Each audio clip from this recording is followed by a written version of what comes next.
Susan Nickelson, Vice President of Public Relations and Corporate Communications for Wheego Electric Cars, talks about a lot of dealers, from moms and pops to major dealerships, getting more clear on realistic demographics and user patterns for electric car shoppers.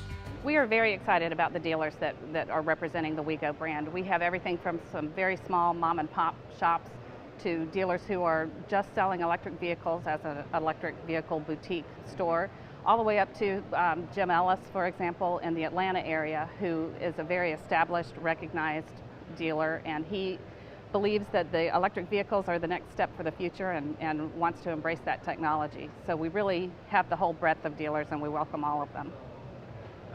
Tell me a bit about the Wheego consumer.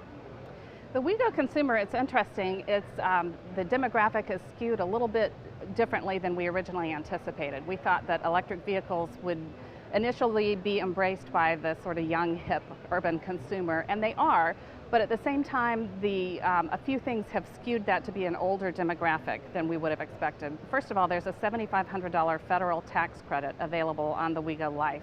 And that means that you have to have that tax liability in order to take the tax credit. So that skews our demographic a little bit older.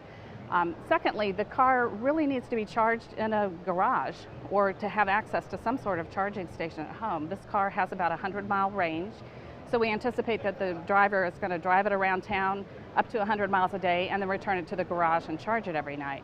So people who live in apartment buildings or condos, for example, may not yet have that charging structure in place.